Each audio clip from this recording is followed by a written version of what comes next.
There definitely isn't a city to be a fan of worse than Minnesota. No matter what, every season in each major sport ends in disappointment, and the Minnesota Vikings are the epitome of disappointment. The Vikings have been good, and they've made the postseason twice in the last 2 seasons. Minnesota went 13-4 and won the NFC North in 2022, and just went 14-3 this past season. You might say to yourself, that's a lot of winning, so how can they be a disappointment? Well, the Vikings still haven't won a playoff game since 2019. 2 great regular seasons completely wasted out of nowhere. And in between that, Kirk Cousins suffered a season-ending injury. Then, after drafting JJ McCarthy, he suffered a season-ending injury. And while Sam Darnold did step in and looked great, even to the point of looking like a potential franchise quarterback, it feels like it's just gone down the drain over the past 2 weeks. The Vikings were 14-2 with a shot to have a first-round bye in the playoffs,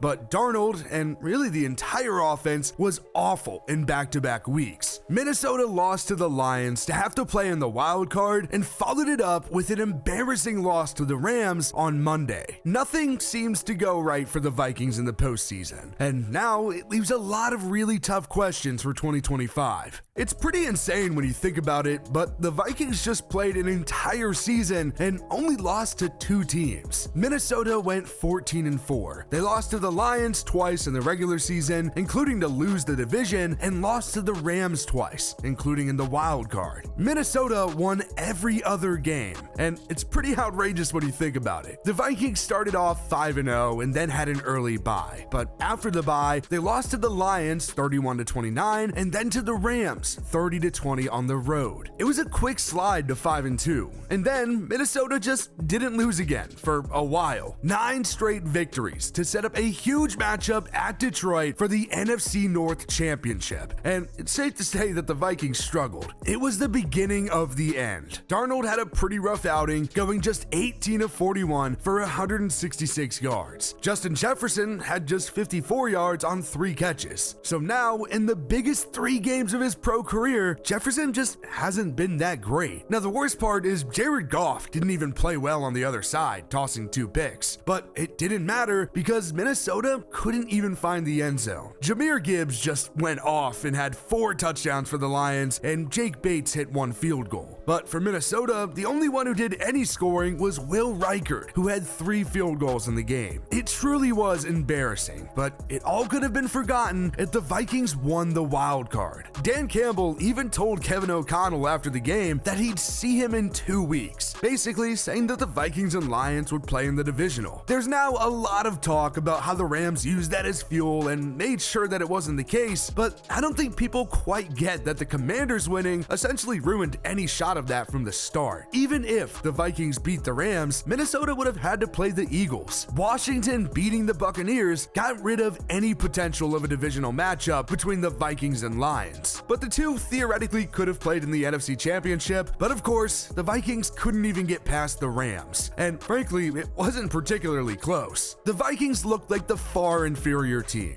The Rams were just better. There's a lot of talk about Sam Darnold and about how poorly he played, which is true, but it's definitely bigger than just him. He was sacked 9 times and had a 13.6 QBR and went 25 of 40 for 245 yards, a touchdown, and an interception. The Vikings didn't move the ball, whether it was passing or rushing, with Justin Jefferson having 5 catches for 58 yards. Now, Matthew Stafford played well, throwing for 209 yards and 2 touchdowns. Kyren Williams was solid, rushing for 76 yards on 16 carries, and it was pretty clear that the Rams were just better. Matthew Stafford hit Kyren Williams for a 5-yard touchdown, and then Joshua Carty drilled a 34-yard field goal to go up 10-0 early. But it was early, so anything can happen. The Vikings even made it a 1-possession game with a Will Reichard field goal from 34, so it was 10-3, and maybe the Vikings were on the way to making it interesting. They didn't. Jared Verse had a 57-yard fumble recovery touchdown, and Davis Allen caught a 13-yard touchdown from Stafford to make it 24-3. It felt like it was pretty much over at the half. It may have only been 21 points, but it felt like it was almost 100. Cardi had a 44-yard field goal to make it 27-3, and the Vikings scored their only touchdowns over the last 2 weeks of the season later in the third quarter, courtesy of a 26-yard TJ Hockenson pass from Darnold. It truly was a terrible performance all around, and it leaves a very sour taste in the mouths of fans again. Now, the Vikings are in a pretty weird spot for next season. Sam Darnold was on a 1-year, $10 million